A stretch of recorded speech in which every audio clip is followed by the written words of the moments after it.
This show is proudly brought to you by the #Me Network.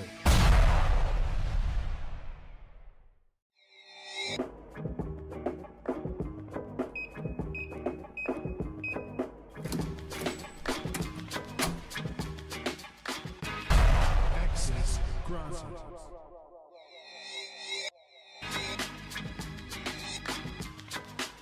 Kia ora. Thanks so much for tuning into our episode 58 of Access Granted, our weekly Kiwi tech and media podcast. I'm Raj, my background's in film design, media and making things happen. Ooh. And I'm Mike, and my background is explaining stuff, connecting people and getting things done, which is almost like making things happen. And you're here because you're a Kiwi that either works in or has a great passion for tech or media in New Zealand. Episode 58, and this show will be catching up with Matt Cobham from VizBot and Site Sorted. And we're back after a week's break. And thanks for your patience, dear listener. We really do appreciate it. And as we drink a glorious Twisted Hop handpull here at Goldings, let's have our monthly chat with Anna, CEO of PledgeMe. Although, to be fair, she does like to be called the Chief Bubble Blower. Chief Bubble Blower. And the news with them is that they are raising equity on using their own platform. And remember, whilst this was recorded 2 weeks ago and have, at the time of recording, met their goal, they are still open for investors. So do it. I did, and you won't regret it. But hear that and more from Annie herself. Right, back at the Biz Dojo with Anna from PledgeMe. Hi, how you going? Good, how are you? Good, thanks. You must spend a lot of time in the Biz Dojo. I do actually. I come here a lot to visit a lot of the Results 9 guys. Yeah. Mike lives here for a while. Yeah. And a few others. Yeah, it's quite a cool place to come. I'm really liking the booth structure. The idea of that's really cool. I like the booths, but because I like, you still sort of feel like you're part of everything else that's going on. Like you still don't get interrupted as much, would you, if you're sitting at your desk? Yeah. And it's good for recording podcasts because the sound bounces inside the walls. It's quite good. So I quite like the booth. And I noticed in a few government departments, like in MB, I was at MB in the weekend for that Gov hack, and they've got these same sort of things. Really? Yeah, everyone's starting to copy. Everyone's getting cool. Yeah, it's all funky and, soundproofed, which is good for me. I like it. Less work for me to do later. Anyway, we're catching up with you about, what do we normally catch up with you about? Some funding. The world of crowdfunding. Yeah, some people up online on pledgeme.co.nz. Yeah. Anyone new and interesting? It's been a while since we caught up, actually, so there's probably lots. It's been ages. Yeah. But before, I was thinking there's sort of 3 campaigns that I think would be sort of relevant to your listeners. Mm-hmm. The first one is really close to our hearts because it's us. We launched... If you do that, is it like Googling Google? Will it just crash the internet? It's pretty meta. You pledge me? Yep. Well, we call it crowdfunding. All right. But we also refer to it as eating our own dog food, which makes sense. We're dog fooding PledgeMe, making sure the process isn't too painful for other people. Yeah. But yeah, we decided to do another equity crowdfunding round for ourselves and launch it on Friday. Cool. And super exciting, super terrifying. How's it going at the moment? We've raised over $140,000. Wow, right. Yeah, in 4 days. 4 days. And our goal is $250 at a minimum. Yeah. So I think we're going to get there. But it is sort of terrifying because you go out there with your business and, sort of naked out there in the world with everyone judging you. Yeah.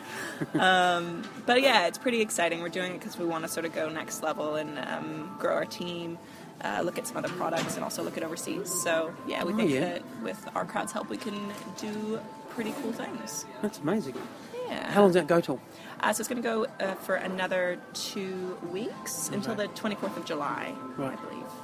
Cool. So people have got plenty of time to get in there and pledge some monies. Yeah. Have a look. Yeah. Ask us questions. So that's one of the campaigns that we've launched recently. Another one is another equity crowdfunding campaign for a company called Bow Wow Box.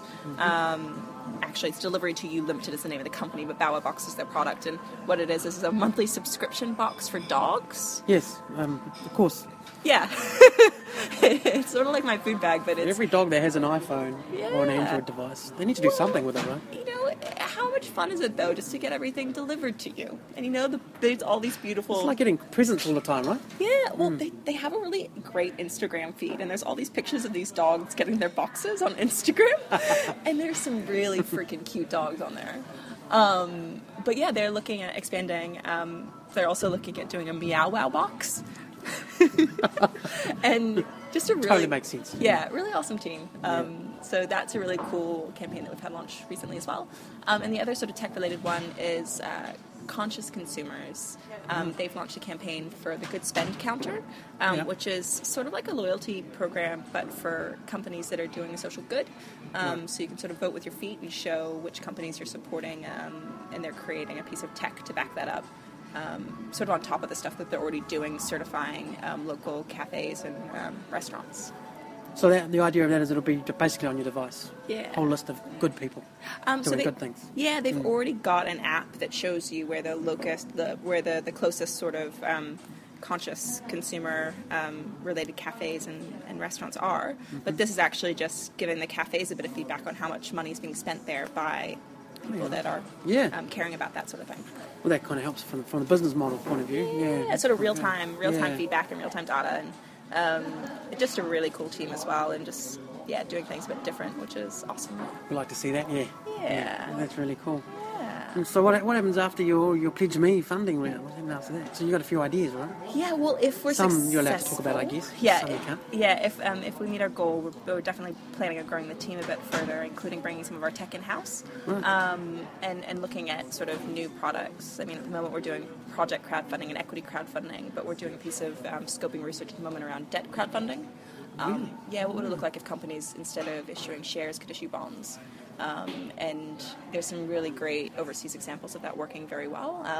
And really interestingly, my favorite example is a Mexican restaurant in London issued burrito bonds. So you could get your money back plus interest either as cash money, or your interest could be paid in burritos, but you got more burritos. That's so cool. Yeah, they really tapped into their crowd really well, and it makes sense. Like, not all companies are in the position to issue equity, or it might not make sense for people to invest where it would make sense to make a loan. So it's kind of simple for like a burrito. It's not too much cost to the bottom line. You're still making them anyway. Yeah, and it's sort of cool because I think it sort of creates this crowd of people that feel maybe not a sense of ownership, which you would in equity crowdfunding, but you still feel a sense of being part of the club. Yeah, it's almost like a loyalty scheme in itself, Yeah. Keep people interested in your product and passionate about it, tweet about it, supporters of it. It's really cool. Yeah, sort of next level consumption in a way, and I like that model of sort of moving back from all financial decisions and motivations being purely about a return and completely separated to actually making it quite a close connection again. Yeah. So it's exciting. That's quite cool. It's more like a club than a company. Yeah, isn't it? a clumpany. That's not a good word. That's really not a good word. We'll work on the definition later. We'll work on that later. Yeah. Awesome. Well, thanks for your time again, and catch you next month again for the latest and greatest on PledgeMe. Hopefully a very well-funded PledgeMe. Matt is our second in our MB Accelerator series, a bunch of entrepreneurs that recently worked through a 12-week Creative HQ program. However, he doesn't have the pure IT background, as some of us might have, and has some delightful insights into the geek world. Listen up and enjoy. All right, back in action here at Studio One, Goldings, with Mike and... Good Lord, we've got Matt Cobham here. Come on, that wasn't bad. Yeah, it was alright. Matt is one of the... Now, we've just discussed this, the word entrepreneur. Neither of us are particularly happy with that. Not a big fan, no. No, but we also can't come up with an alternative. But No. Just a phrase, really. A business owner that may or may not be in technology. Yes. So Matt is working with myself at the R9 Entrepreneur Accelerator thingy-majig at Biz Dojo. So we've recently had Jono on here. Last week, Sue. And now we've got Matt. Now Matt is from, is it Site Sorted? Site Sorted, yes. Yes. Right. So before we crack into it, Raj has got one particular question. Right. What makes you happy, man? What makes me happy? Doing things I enjoy. Yep. Explain. Drinking beer. Drinking beer. Having good chats with people. I guess that question's kind of been answered in the last 6 months, really, just coming up to Wellington from Christchurch, getting into something that I just am really, really passionate about. Just, it really does bring a lot of happiness if you're, So Site Sorted here? So I bought it up from Christchurch, yes. Ah, I didn't To start realise. out down there. I started out down there in the Cranberry rebuild. Yeah. Oh, okay. It originally started as a uni project with a mate of mine and myself, and then we did a JV with another construction company that would also had the same idea, and that's kind of where it all came together down there, and then it's moved up here. And So why did you move? Have you physically moved up here as well? I have, yeah. Or Wellingtonian? I was. Well, that phrase never beat in your heart. No. I was from Palmerston North originally, so it was kind of there. Just pulling them slowly back. The dark secrets are out already. Yeah, I kind of finished uni and needed a bit of a change, and opportunities had already been highlighted through a couple of the other partners of Site Sorted, having gone through the Lightning Lab, which obviously... Ah, so Site Sorted is one of them. No, it's not one of them, but it is. It's all kind of almost one of them, but not quite. And How can you be almost one of them? Maybe they just showed up for one class. No. That's enough. No, I'm done. I'm going to start launch. How does that work? the other two partners, Site Sorted, went through Lightning Lab through Mishguru. When you say the two partners, you mean physically people? Yes, so there's four of us. Two of us stayed in Christchurch, the other two were up in Wellington for 6 months to a year. They started Mishguru on the side, which has just recently gotten just over $500,000 of seed round. I think it's their second or third round of investment. Doing very, very well. Taking it over to America as well, which is awesome. So we kind of paralleled them through the Lightning Lab, and I was aware of all the opportunities that they'd seen through Mishguru and Wellington here, and it's kind of try and replicate it for myself, and kind of fallen into where I am with the R9 now. Stumbled into it. So, What does it do exactly, the old Site Sorted? It's a mobile application for reporting and analysing health and safety events. Oh. So it's more suited to high-risk hazardous work industries, on-site, in forestry, fishing, agriculture, mining, petroleum, extractives, those sort of industries. And adventure activities too, so up on ski fields, that sort of thing. Anywhere that's basically people are required to go out from the office, conduct higher risk activities that need to conduct under law, the legislative requirements, but at the same time need better engagement. While we are a compliance tool, the focus of Site Sorted differs from our competition, the fact that we really do focus on the psychology of it all. How do you get a bunch of guys who, the status quo is they really don't care about health and safety, how do you get them to engage to start off with, and how do you get that sustainable engagement? How do you incorporate health and safety to every aspect of their operations? So it's no longer becoming a big thing that they have to deal with, but something they do every day inherently. the way it is. Just the way it is. Yeah. So Wow. that's our goal, and that's kind of our... And how's it gone? It's going well. Excellent. It's still a lot of water to flow under the bridge yet. Yeah. The industry is very slow to move. Yeah. There's a big ship to turn, Yes. and there's a lot of turning to do. So it's taking a long time. Not a big ship. Mark would say there's lots of little ships. A big ship. But they do big stuff. They're not used to shifting, I probably. They're not used to shifting. Much the same as the government. The building, it doesn't... Stays there forever. Yeah, well, It's much the same as what we've seen with the government. yes. They've been doing it for so long, they can't see why they need to change. But they know they need to change. Isn't that bizarre? It's know The that. head weird. says it, but the heart goes, ah. Yeah. Yeah. Yeah, We've all so had the that- same experience. Yeah. They Change know is they hard. need to change, but they just don't know how. And we're presenting them with solutions that, at this stage, seem quite like, whoa, this is radical. I don't know if we want to do this. And you're looking at it going, okay. It's not that radical. Baby steps. Baby steps. Baby steps. Baby steps. Perfect. And of course, you're working on the compliance. Are you working on the compliance? Building Building consent, consent, big part. which is a compliance in some respects too. Similar, I suppose. Yeah. Similar, yeah. Yeah. And how's that going? It's going well. Weirdly enough, pretty all the issues we have with Site Sorted in terms of industry behaviour, change, all that sort of thing, we're seeing exactly the same. Wow. In terms of the government, kind of how we were getting on there, we ran into a few roadblocks which had the potential to kind of just stop us. Derail it all. after a few feathers were a bit ruffled, we kind of got through it, and they kind of, it's more just the understanding. It all kind of came to a halt because of miscommunications. People didn't understand what we were doing. Groups of people hadn't talked between each other. It was highlighted through a number of events, i.e. me getting escorted out of Wellington City Council, which was... Wow, what'd you do? I did nothing. I don't think You proposed an idea and then suddenly everyone I else don't gets think caught even Ian Appley's been escorted out of the building. So, I mean, that is, mate, wear that with pride. There's a career highlight, isn't it? Yeah. Yeah, it's been probably the highlight of the whole accelerator so far. Yeah, it was, I was just like, okay, alright. It was The next old Parliament buildings, maybe. yeah. Escorted out of there. As well as I thought it would, I must say. Wow.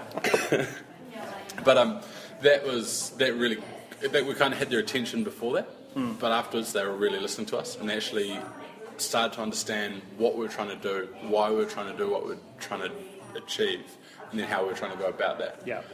Basically a full 180 on their perception and their attitudes towards it, to the point now where we've got Wellington City Council, Hamilton City Council, MB, plus a number of other key players in the local government tomorrow morning all sitting around the same table to discuss how they can work together and to remove these siloed approaches to all these different groups doing the same thing on the same wavelength, wanting the same outcome. It's funny, it's an external... Walk out of that meeting, just go, I'm done. If you can get a horse to ride out on, just say, my job in this town is done. You're all in one room. Woo, Yeah. I win. Yeah, exactly. Because that is frighteningly hard to do. Yeah, and like it's been kind of difficult in the sense that I was quite stroppy, if you will, with the PAs of some of fairly big dogs. Direct. Forthright. Persistent as well. Yeah. Nice.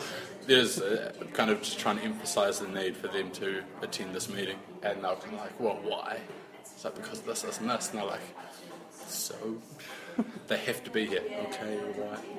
Reluctantly, they're all attending now. So That is so cool, man. so that's going to be another a bit of a win for us. So, Yeah. whichever way it goes. Photographs.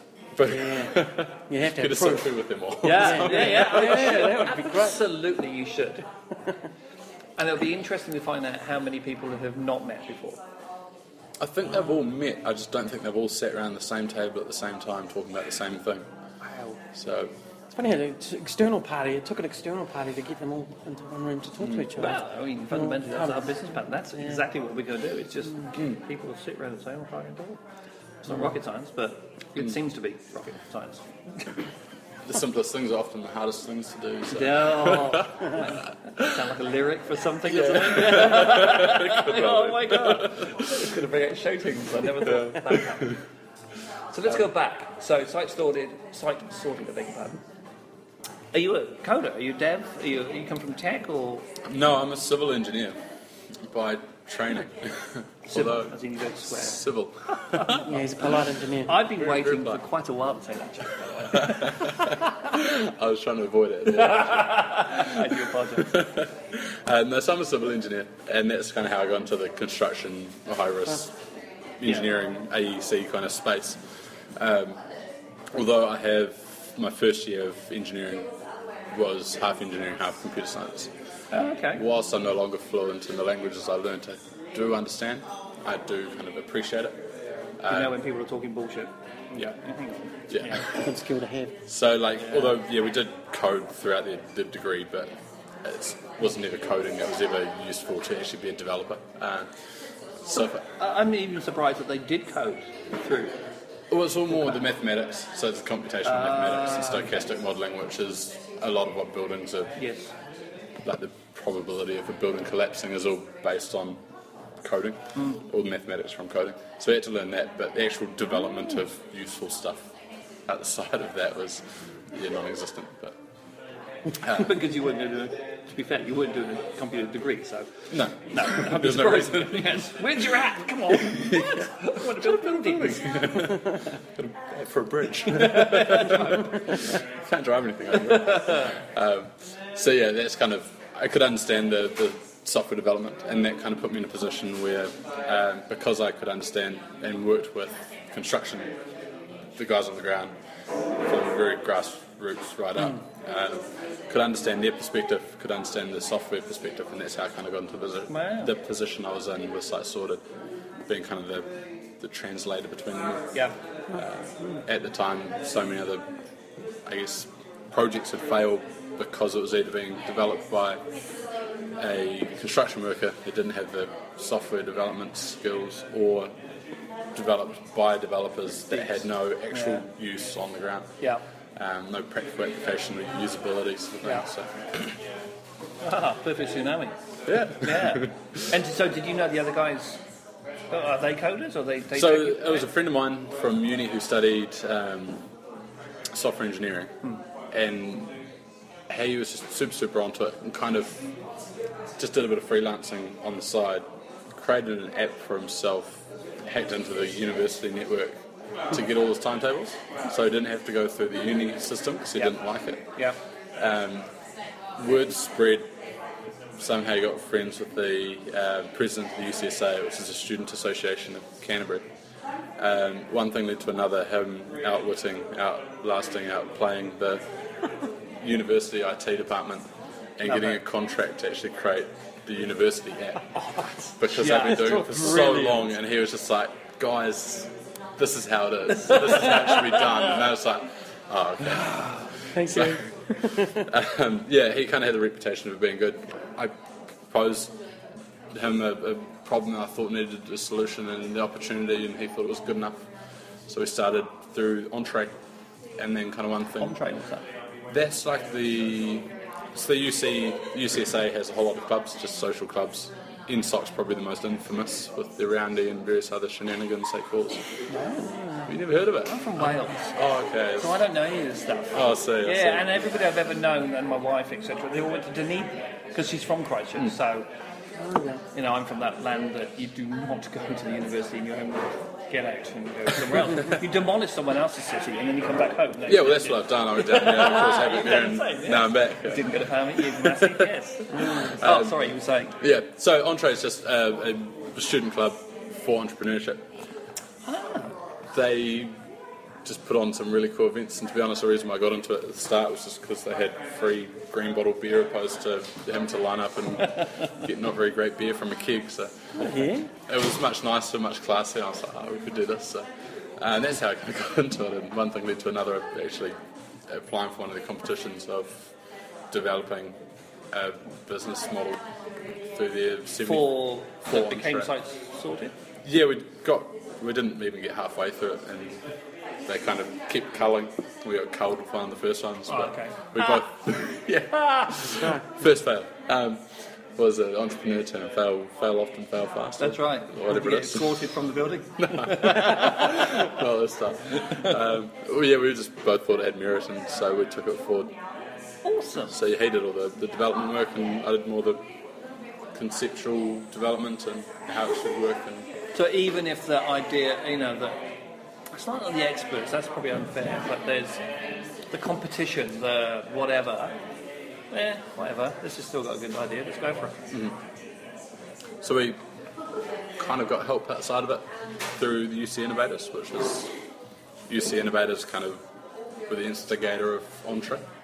So it's a bit more of a formal. Yeah. This is kind of getting into it's kind of like a university equivalent of Creative HQ. Okay. Yeah. So we kind of were part of that, and they nurtured us until we were. And at some point, you've got to make it. Obviously, you make it, and then you've got to go and sell it. Is it sell it and make it and sell it, all mixed up in one? Yeah, it was kind of a learning curve. So I think there's a lot of things that we didn't do right. Like anything. How old were you? 19, 20 at the time? 21? 22. 22? 21, You're supposed to make mistakes then, ain't you? Yeah, exactly. We didn't do perfect. Yeah. You get 20, don't worry about it. 147, I'm still not making bloody. So it's just kind of more of just a learning curve for me. I didn't really see it becoming a great business opportunity. I just wanted to learn about business, how to run a business. Okay. Instead of going and doing commerce on the side, I'll just start a business and do it. Yeah. I've learned so much out of it, and it's created other opportunities which would have never have come to fruition had I done anything else. So That's been kind of good overall. But it is still a thing that's going. It is, yeah. Successful. That's really cool too. Is that almost? It sounded like a side effect almost. It's like brilliant. I mean, but if it hadn't been, Yeah, brilliant. yeah. And either way, I don't really mind. Like, Yeah. if it was to wind up tomorrow, I've learnt more than what I could have learnt from doing maybe if I started another business. But had I done any other kind of formal training or anything, I've learnt far more than that. So Just get out and do it. been awesome. Do you think you could have done it on your own? There's a skills thing that possibly not anyway, but No way. Even the resources and the people that were involved with it, it still could have been done better. When I say could have been done better, like we made a lot of mistakes.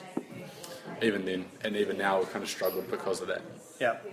The likes of the accelerator, although it's not the be-all and end-all, and there's other ways of going about stuff, just being put in an environment where you can just rock over, hey, what does this mean? I don't understand what this is. Are there any other resources about this that we could possibly look at? That sort of thing is just instrumental to it all, which we didn't have, and it kind of was quite obvious. So you're on your own, quote unquote. Yeah, To, a lot. so there were no mentors, or there were no. Do you have a board of advisors? No, you just went for it. Just went for it. Wow, that's So, impressive. even that, it was kind of a massive learning curve in itself. I don't know if I would have learnt more or less if I'd had advisors. Different stuff. Different stuff? Yeah, Definitely. but not necessarily more. Yeah, so it was good in itself. It was something I would do again, Yep. given the outcome and given how difficult it was. So. But it as a business though is still Yes. flourishing and changing. It's still growing and and changing, Yeah. very much so. There's still a number of opportunities on the horizon and things that we are still pushing for. And yeah, we still are going pretty hard at it. So. Is it a heavily partner-dependent business? Do you need to be with, I don't know, the big building firms, what were you saying before? Yeah, The construction companies. At first, we didn't think it would be. We thought we could just go out there and take the world by storm. We soon, very, very quickly realised that that was not the case. Started Monday, Tuesday, went, hang on.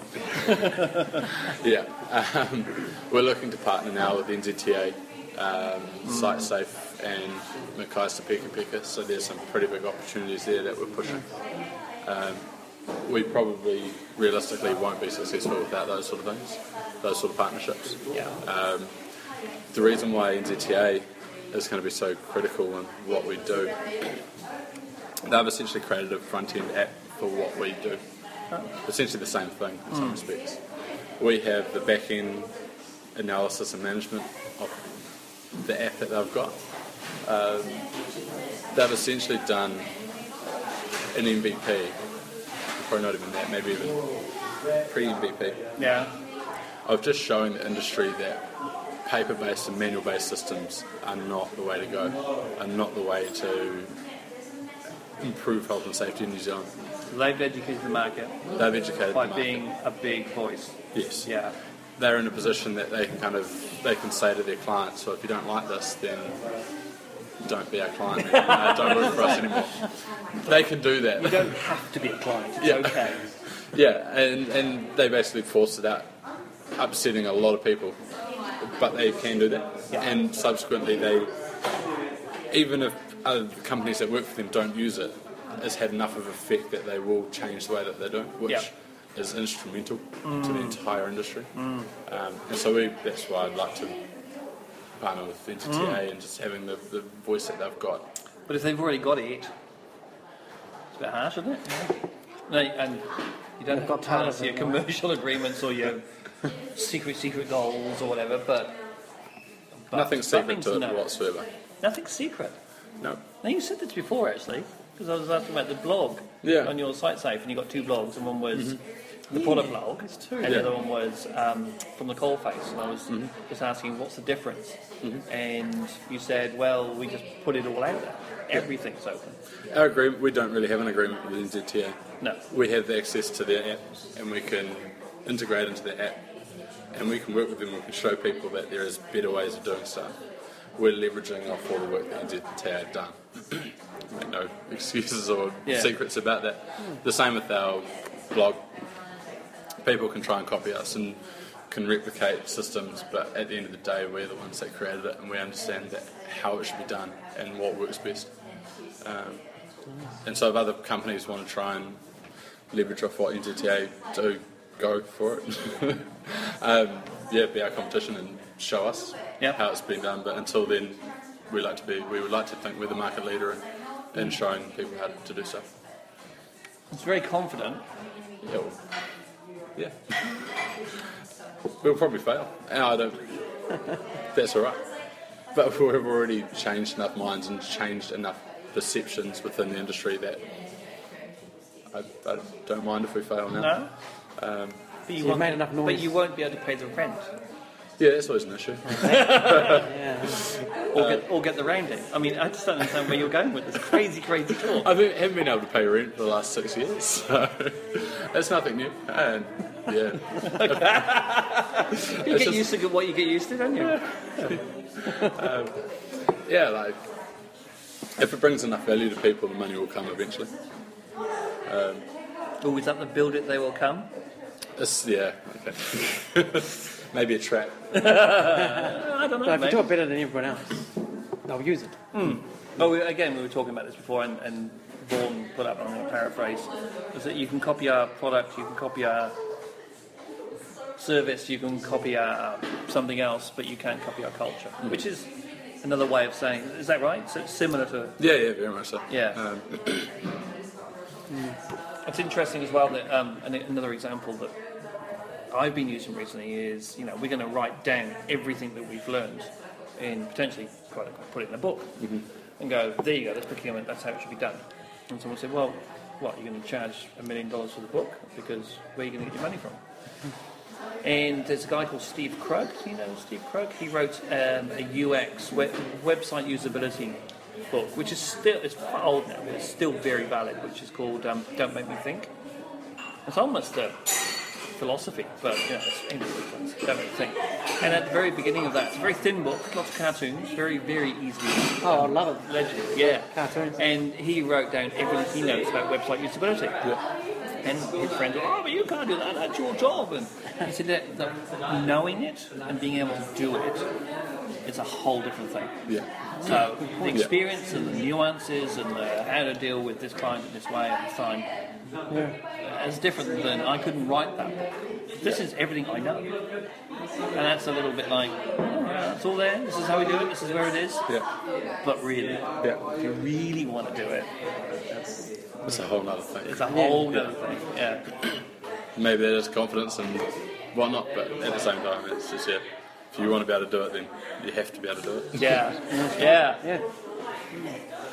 So that's still an ongoing thing for you? Yes, very much so. Yep. So we're looking to do kind of a partnership with John, actually. I think you've already heard about. From Hashbang? Hashbang, yes. Give us some extra backing and basically the resources that we need to carry it on, keep going with it. Yeah. So it should be an interesting partnership to see how that kind of all plays out. Very cool. I'm thinking there's a whole bunch of people that I probably need to introduce you to, actually, that would be useful. But yeah, NZTA. So, just go back to that. Are you looking to partner with, well, just NZTA, others? So you build the app for them, is it? Or they white label it, or? For the likes of NZTA, there probably will never ever be an agreement between us. Yeah. But in terms of partnership, it's kind of an integration into their system. So their data at the back end, if you like, is that right? They've got the app on site, so that's basically like a report form that you can access. That information goes through our back end, and they can get analytics from that. Yeah. We're looking to try and do a similar thing with SiteSafe. Yep. We're working on like a hazard. How do you explain it? Like a hazard analysis kind of tool of sorts. The best way to describe it. One of the biggest issues that they have is that they have 30, 40 companies coming to them each year, all with these software systems that a similar problem to what we're seeing in the government, that all these great things all trying to do the same, well, not the same thing, but on the same wavelength, creating these great outcomes, but all individual. Yeah. again, with what we're trying to do with the building consents, we want to go in there and show them that, yeah, these are great, but unless you're going to work together, they're completely useless. Yeah. Having a tool to do this, having a tool to do that, having a tool to do something else over there that isn't working together isn't going to work. Yeah. It needs to come from everyone. It needs to have the backing of everyone to be able to do it. And while NZTA have done some really, really good stuff, without the backing of the rest of the industry, SiteSafe, WorkSafe as well, is another key player in it. They're only going to be able to get so far before everyone's like, this is great, but now what? Now what? Yeah. What about, it's not quite NZTA stuff, but I still want to use your thing. But NZTA, they manage the roads, they're not a software company. Yes. There's only so much they can do within the resources they've got. Yeah. The maintenance, upgrades, additional features, that sort of thing. So what's it been like entering this tech world, this software world? I mean, you've been in it for a while now, I suppose, but is it... Because you didn't grow up with it. It wasn't intended, right? It wasn't intended. No, it was never Suddenly you're intended. surrounded by nerds. I kind of grew up with it a little bit, but I'm never expecting I'd get into it.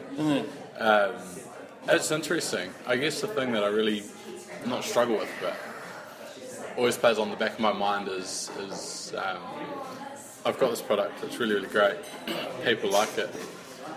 2-3 months' time, if you don't upgrade it or add new feature or make it better, then no one wants to use it.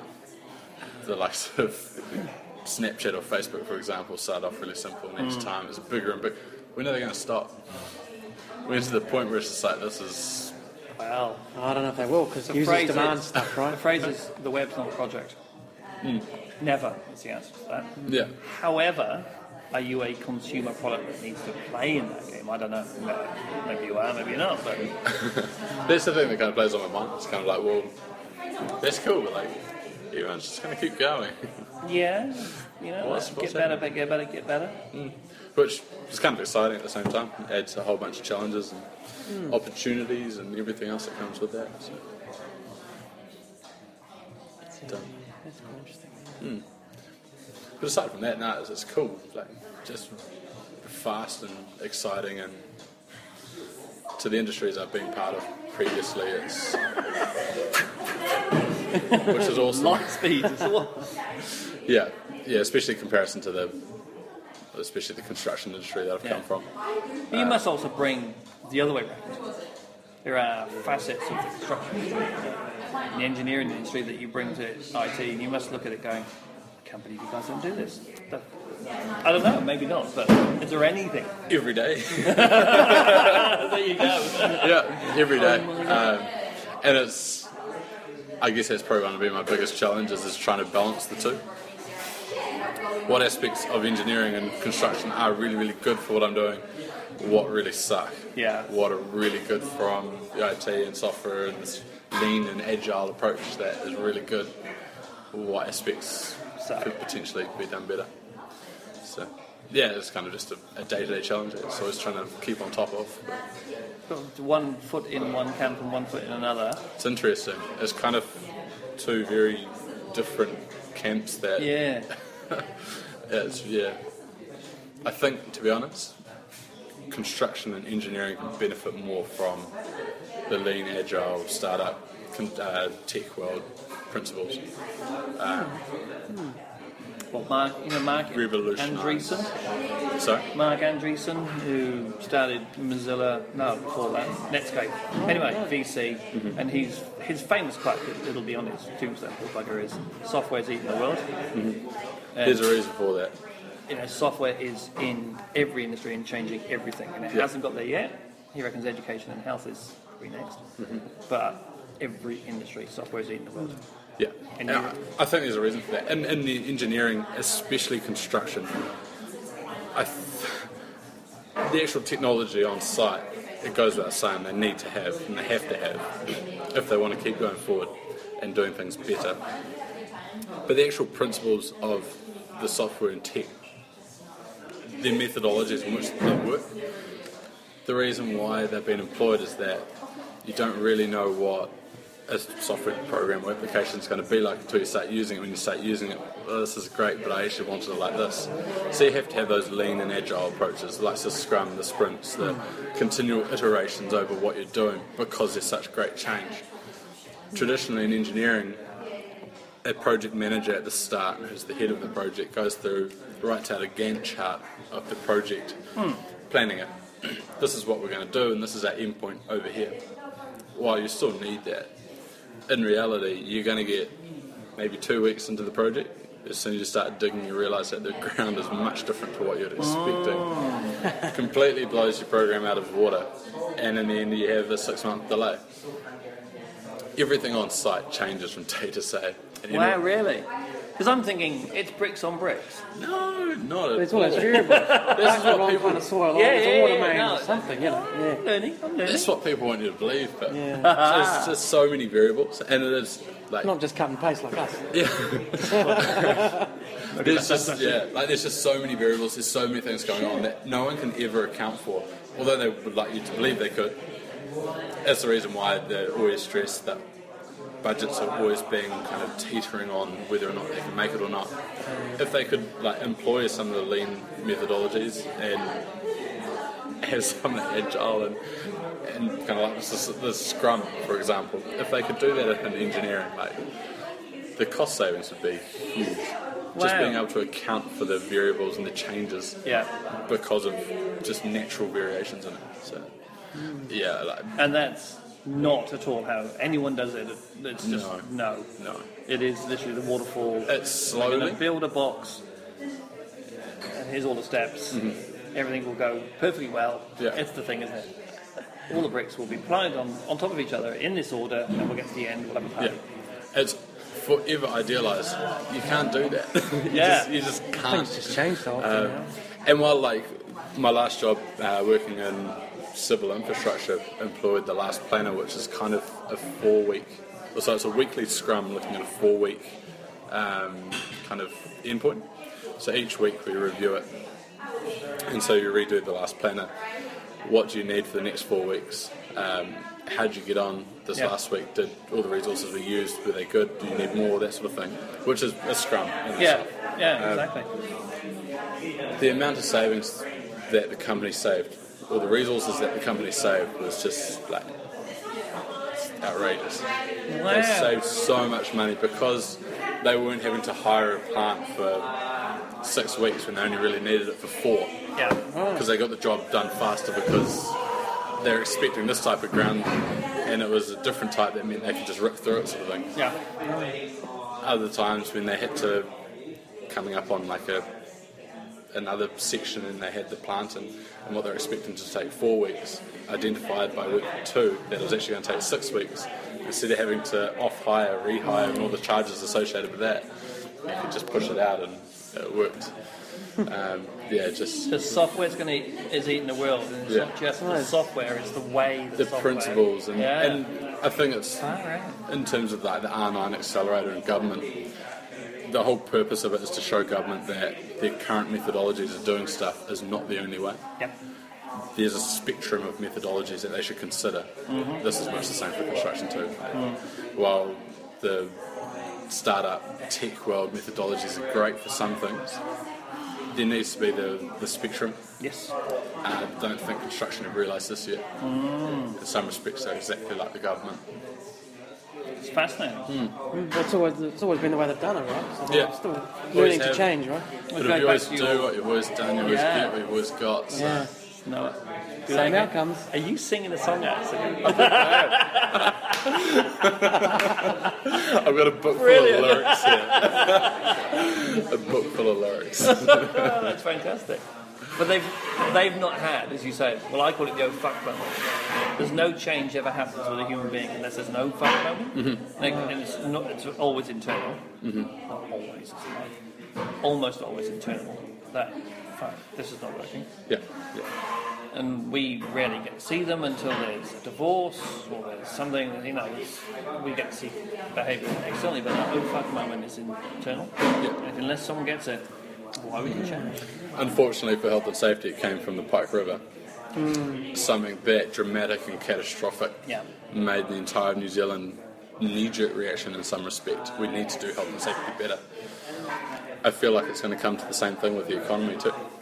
If better principles are not employed now, then we're going to get to a point where the economy is going to really struggle because we're not being efficient in what we do, the resources we use, the way we do stuff, the waste, everything else that comes with that is really going to restrict our economy. We're not big enough. The likes of Australia and America can kind of soak up. They can handle it to some respect, but even then... I'm not sure about Australia and America. Fucking teetled. There are a couple of... Teetered? Teetered, that's the word. There are a few steps ahead of us too. Like, we do lag behind them with regards to our technology, and our economy is a few years behind them. We're going to get to a point where we're just not big enough to be able to handle it. Yeah. And it would be a shame to get to a point where we're getting to, like, not a recession, but we're getting to the point where it is kind of pushing the button and being like, oh, okay, we really need to do something about this. Could you not try and start Think doing... about the potential overflow coming. Yeah. I go back to, unfortunately, no one changes until they have an overflow moment. Yeah. That just doesn't happen. Now you can have that overflow moment before the rest of the economy does, if you are the chancellor of Jacob, or whatever they're called here. They're called here. Good English, isn't it? What's his name? It's the Revenue Minister of Finance. Minister of Finance. Yeah. Finance. So hopefully he has it before we do. Yeah. It's a shame though, because if you think about it, why do you need something to make you realise when, if you're to change now, like, a business is forever trying to make more profit. If you realise that now, you could start making more profit before that happens. Just generally. But most businesses are in the hey, steady as it goes. It seems good right now, let's just leave it. Yeah. Yeah. Of course. Rather than, what else can we do? Yeah. Just There's very few people that they don't generate their own funding. They internalise one that for most people is really, you don't need to worry about that now. It's like, no, I know in 2 years' time, and they're having it now. Like, if they didn't have it, they wouldn't change. Yeah. You know, I can see the world changing. Another classic is play where the puck's going, not where the puck is. Right, yeah. That was famous Canadian hockey. See, I'm doing hockey. Hockey stick thing. Hockey stick thing. Sports team. Yeah, and that was his thing. That's, you know, how are you so good? So I play where the puck's going, not where it isn't. Yeah. And very few people, very few companies do that. Yeah. I have not put myself into that. I'm one of the few. I'm in the mass with everybody else. Yeah. It was scary to be the one out of the pack, being by yourself, It is. playing in that game. Yep. It's, it's terrifying. You're the one saying the sky's falling and no one's listening. Yeah. Was it been if you're saying the sky's falling and it doesn't, you look like a complete idiot. Yeah, well, that's the big fear, isn't it? That's why you don't say so loud. Yeah. The moon man. I think also, though, if you say the sky's falling, most people will sort of get it. They won't emotionally get it, but they will go, what are you doing about it? Yeah. And I think there's been an awful lot. We talk about the environment, for instance. There's lots of, it's all going to shit. No, I can say it's all going to shit, but if I can say, unless and then we can, it'll be good, then I might get behind that. But if everyone just says, it's all going to go crap, I'll go, This is a really, I'll really have good a one. beer there. That's more productive right now. It's just going to crap, isn't Yeah. it? But that's a really good point, though. Like, people don't have to get all, like, the sky's falling. They just need to get out there and do stuff that improves what they're doing. And people don't have to go through the whole catastrophe, Armageddon sort of situation. It just works better for them. It's you're actually doing something about it. We want to help you. We want to get behind you. We want to follow you. I really don't think you have to go through all that. It's just show me some pragmatic outcomes, and we'll listen. Still got to have that inside there. Otherwise, I mean, there's a million ideas and there's a million things. Yeah. Unless you go, the other one I use is 10 times as good as it is now. So if you come up and say, this thing, and you might go, we've got to change. Yeah. And I go, whatever. If you show me something that makes my life 10 times as good, or more, sphere of my life 10 times as good, then I'll go, I'll get you a big panicky thing.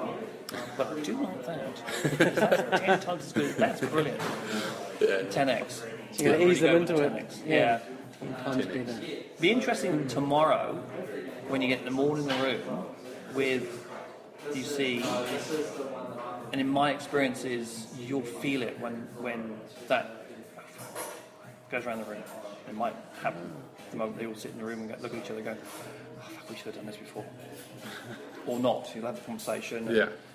I really hope that is going to happen. You'll go, yeah, you don't want walls going up straight away. No, well, you'll also feel it when it doesn't. Yeah. And you'll go, tits. It's an official accelerator term. Right. CITS. Just put it on the wall, eh? I want that oh fuck moment, not the oh tits. Yeah. And just have the two options. Which one do you guys want this morning, A or B? Yeah, I'm going to say, if you just give them that oh fucking no tits, it's not really going to help them decide, is it? No. Have both? No. But at least I'll remember the meeting. Yeah, exactly. I hope they remember this one, that's for sure. Sounds Of great. course, you might get it. You might have that effect on it. Oh, they're always something's changed. As long as something happens. As long as something happens is kind of what I'm hoping. And that's kind of what we're becoming in terms of the R9 project for building consents. The actual problem is far greater than what we're looking at. End to end, there's so many aspects, so many stakeholders, but we're the little rock that's been pulled out and everything else is starting to slide. Which, I'm hoping we can create a pretty big King of landslide metaphors, out eh? of that. That's a great metaphor. That's another one of my from my little book of lyrics. You can, I might use that one. That is, I talk about ripples. Yeah. So we're going to dig a stone, drop a ripple, and try and make many ripples. But that's actually really good. So we want to be the little stone. We're the Jenga. The Jenga, It's yes. Jenga. Yeah, that just pulled it. Yes. Totally works in the construction industry. Yeah, exactly. It works, to be fair, far better in the construction industry than that. We just want to pull that one bit out. Yeah. That gets the other lot going. Yeah. Getting that momentum forward, driving wherever it's going. Very cool. That's amazing. Yeah. Now, I've noticed that we're all empty of beers, so I'm going to get a beer. But before we do that, I reckon we should say thank you so much, Matt. That's all right. Thank you. Also, now, where can people find you online in any of the places that you may be at? So, website, we've got sitesorted.co.nz. You can also find me on Twitter at Cobham Matt. So that's all one word. Yep. And LinkedIn, Matt Cobham. Cool bananas. That's my name. So find me in any of those places and be happy to have a chat and get in contact with me. I'm always up for a bit of a yarn. So that's cool. Thanks for that. Thank you so much. That's got it right. Thank you. Really appreciate it. Cheers. That was a wonderful chat with Matt. He's a very good speaker. I really like talking with Matt. He's very insightful for a young'un. Yeah. He's got a big beard, so he's not that young. For a civil engineer, he knows his tech. He does. Yeah. And come from that engineer's background, he shines a fascinating light, particularly on that whole agile world. That was interesting. He's also a powerhouse in making things happen. I've seen him in action, he is. And keep an eye on the VisBot system, because if you're going to be engaging with the local consenting system at any point, you're going to be engaging with VisBot. Yeah. It's very cool. Next week, we have Julian Apatu, who is our third MB accelerator. MB, by the way. MB. The Ministry of Business Innovation and Employment. well done, employment. So he's our third out of 5, and he comes at things from quite a different point of view from many, which is both a breath of fresh air and a bit of a challenge. Yeah. So make sure you tune into that show next week. And to find us on the social networks, look for the podcast on Twitter at AccessGrantedNZ, Facebook and Google Plus, of course, and chat with myself at NZRaj on Twitter or Book me at Miramar Mike. on the Twitter. And for all the other hashtag goodness and the updates, news, prizes, much more, check out hashtagme.co.nz. Thanks for your time and see you next Tuesday for the Kiwi tech people sharing their own stories. Ka kite anō. Ka kite anō. hashtagme.co.nz